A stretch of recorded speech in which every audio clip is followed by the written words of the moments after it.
11 kes COVID-19 ditempatkan dalam kategori 4 manakala 5 kes berada dalam kategori 5.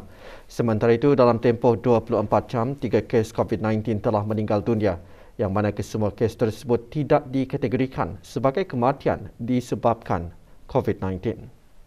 Yang berhormat Datuk Seri Setia Dr. Awang Haji Muhammad Amin Liu bin Abdullah, Menteri di Jabatan Perdana Menteri dan Menteri Kewangan dan Ekonomi kedua memaklumkan perkara tersebut semasa sidang media situasi terkini jangkitan COVID-19. Sidang media berlangsung petang tadi di Dewan Al-Afiah, Kementerian Kesihatan. Sebanyak 1,393 kes baru telah dilaporkan yang membawa kepada jumlah keseluruhan sebanyak 126,109 kes. Daripada jumlah kes baru ini, 1,215 adalah hasil ujian ART yang telah dimuat naikkan ke aplikasi BruHealth, manakala 178 adalah dari hasil 1,551 ujian makmal RT-PCR yang telah dilakukan dalam masa 24 jam. Sementara itu, 2,314 kes telah disahkan sembuh yang membawa jumlah kes yang sembuh di negara Brunei Darussalam kepada 113,654 kes, manakala jumlah kes aktif ialah sebanyak 12,262 kes.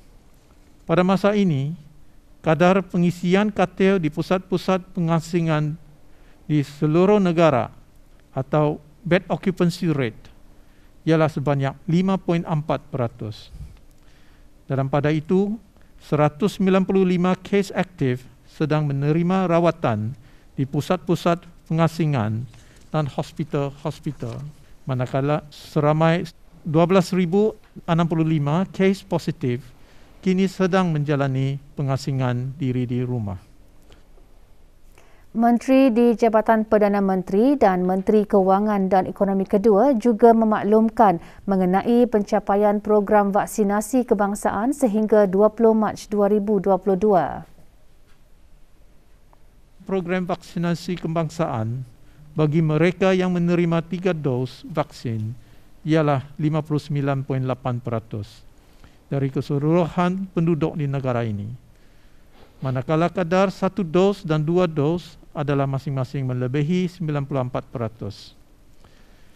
Bagi sekatan pergerakan yang dijalankan dari jam 12 malam hingga 4 pagi, alhamdulillah tidak ada pelanggaran arahan, telah dikeluarkan denda kompaun di seluruh negara. Radio Televisyen Brunei RTB hari ini melakar satu lagi detik bersejarah dengan berlangsungnya Majlis Pemindahan RTB Cawangan Daerah Tempurung ke bangunan kekal baharu di Pekan Bangar.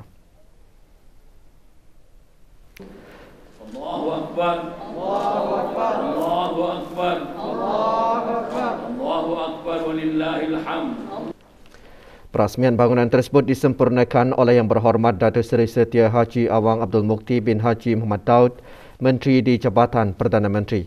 Selaras dengan pembangunan pesat bagi memajukan daerah Tempurung, RTB Cawangan Daerah Tempurung mula beroperasi di bangunan pihak berkuasa maritim dan pelabuhan negara Brunei Darussalam, Pekan Bangar pada 1 Mac 2022. Juga hadir Yang Berhormat Datuk Seri Setia Jurutera Awang Haji Suhaimi bin Haji Ghaffar, Menteri Pembangunan dan Ahli Majlis Mesyuarat Negara.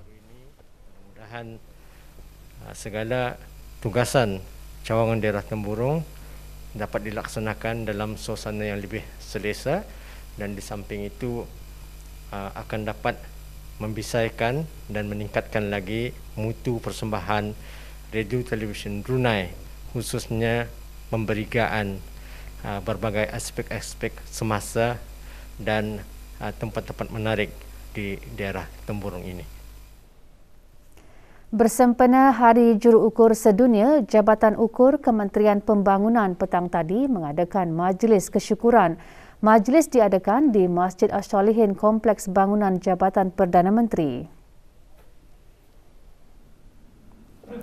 Hadir Yang Berhormat Datuk Seri Setia Jurutera Awang Haji Suhaimi bin Haji Ghaffar, Menteri Pembangunan. Majlis diisi dengan sembahyang fardu asar berjemaah, bacaan surah Yasin, doa pelindungan COVID-19 dan doa kesyukuran. Juga hadir Datuk Seri Paduka Arkitek Awang Haji Marzuki bin Haji Mohsin, Timbalan Menteri Pembangunan.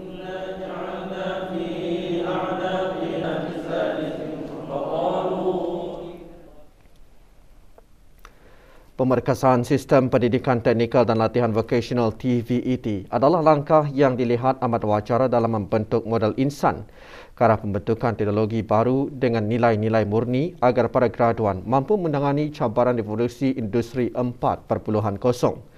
Menteri Pendidikan menyatakan perkara tersebut semasa Majlis Convocation IBTE ke-29 pagi tadi.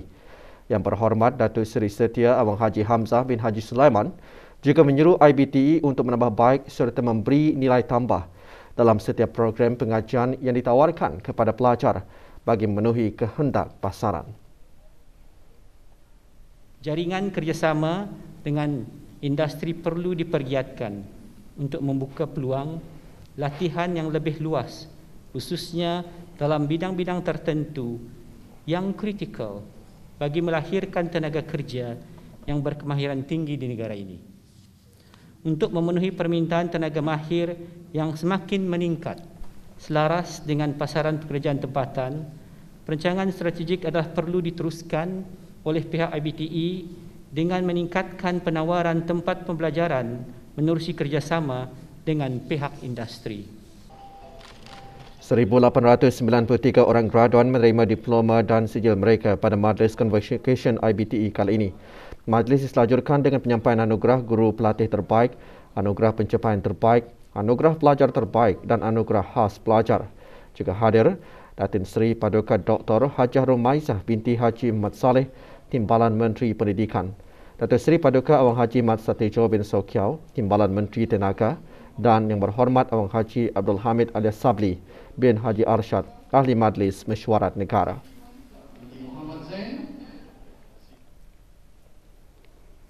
Sementara itu, di sebelah petang, 250 orang lagi graduan menerima sijil dalam pelbagai program latihan pada Majlis Convocation IBTE.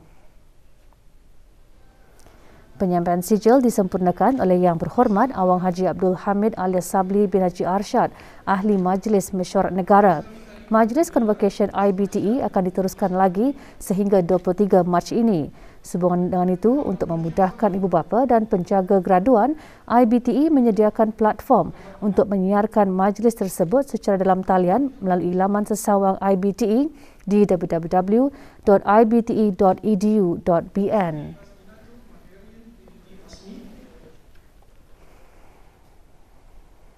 $5,957 kotak kecil kurma kurnia peribadi ke bawah Duli Yang Maha Mulia pada Keseri Baginda Sultan dan Yang di-Pertuan Negara Brunei Darussalam sempena bulan Ramadan diagihkan kepada pegawai dan kakitangan Kementerian Kebudayaan Belia dan Sukan serta jabatan-jabatan di bawahnya. Pengagihannya disempurnakan oleh Yang Berhormat Major Jeneral Bersara daripada Keseri Awang Haji Aminuddin Ihsan bin Pihin Orang Kaya Saiful Muluk Datuk Seri Paduka Haji Abidin, Menteri Kebudayaan Belia dan Sukan. Majlis berlangsung pagi tadi di Dewan Citra Kementerian Kebudayaan Belia dan Sukan. Yang Mulia Pangeran Siti Rahmah binti Pangeran Haji Saleh Hamid, Pemangku Timbalan Pengarah Dewan. Majlis pengagihan kurma kurnia peribadi ke bawah Duli Yang Maha Mulia juga diadakan bagi para pegawai dan anggota Angkatan Bersenjata di Raja Brunei ABDB di peringkat Kementerian Pertahanan dan Bolkiah Garrison. Pengagihannya disempurnakan oleh Brigadier Jeneral Udara Haji Ali Rupindi bin Haji Perudin, Pemerintah Angkatan Bersama ABDB selaku Wakil Pemerintah ABDB.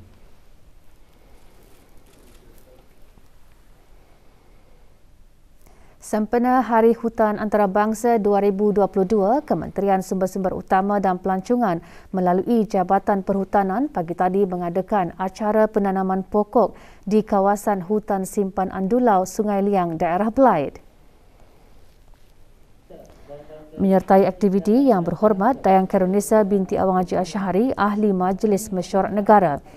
213 anak pokok tempatan jenis spesies runang ditanam. Acara merupakan inisiatif Kementerian Sumber-Sumber Utama dan Pelancongan ke arah mendukung untuk mencapai sasaran negara dalam melaksanakan garis panduan protokol hijau serta usaha mencapai sasaran dasar kebangsaan perubahan iklim negara Brunei Darussalam.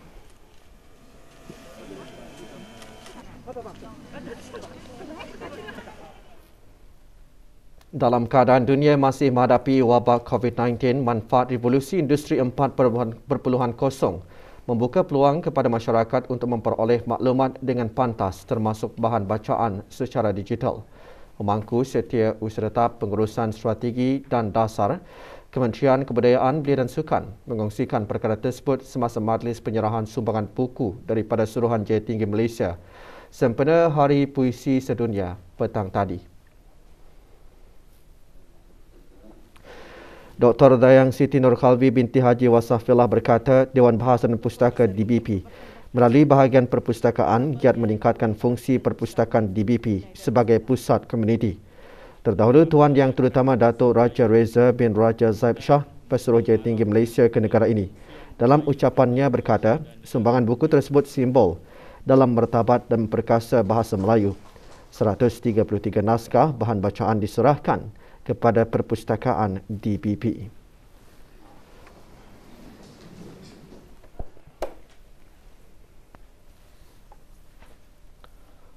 Lebih 150 orang peserta menghadiri siri Kongres Antarabangsa Bahasa, Sastra dan Budaya Melayu bagi sesi kedua sempena Bulan Bahasa. Siri Kongres Anjuran Dewan Bahasa dan Pustaka Brunei berlangsung pagi tadi secara maya.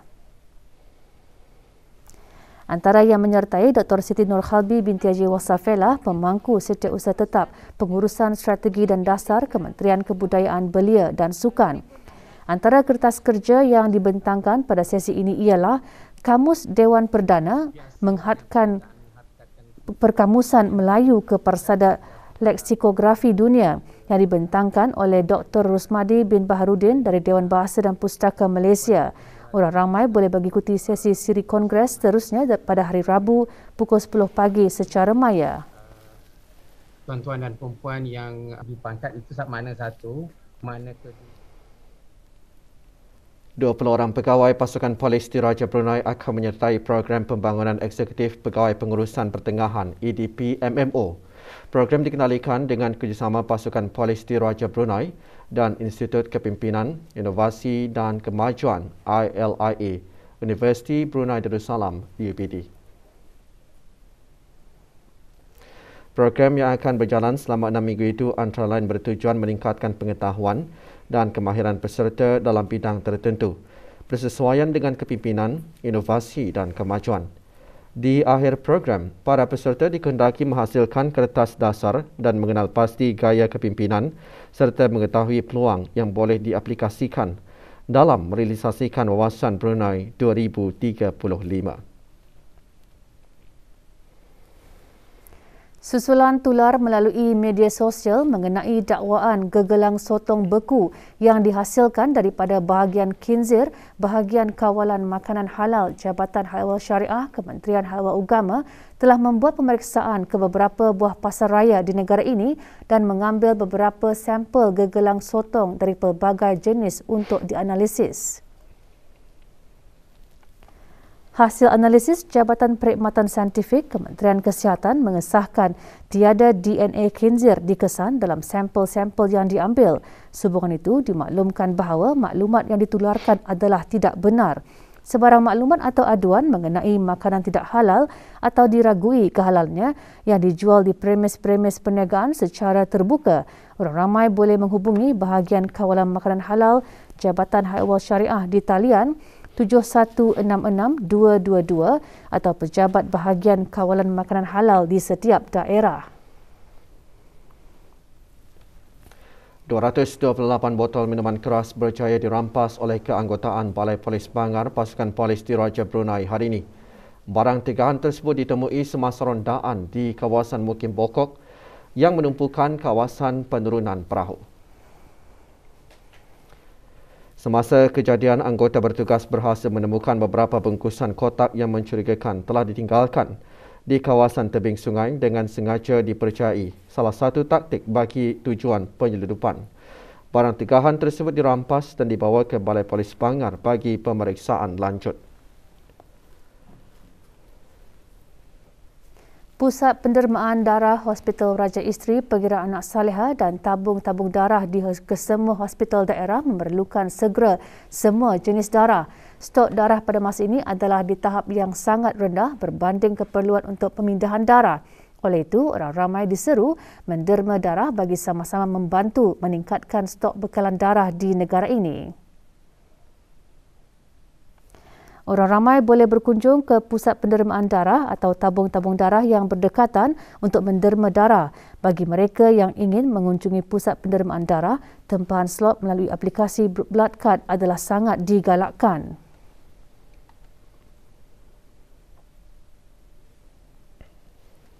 Pada masa yang sama, orang ramai juga boleh menderma darah semasa kempen derma darah bergerak seperti yang dijadualkan.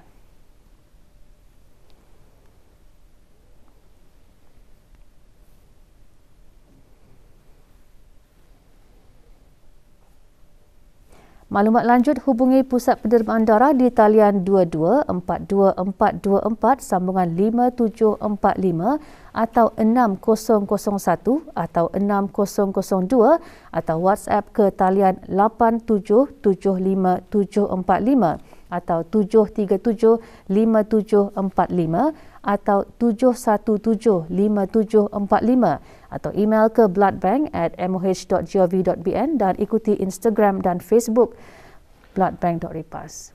Pasukan Polis di Raja Brunei meminta kerjasama orang ramai untuk mengesan seorang pekerja yang dilaporkan lari daripada majikan.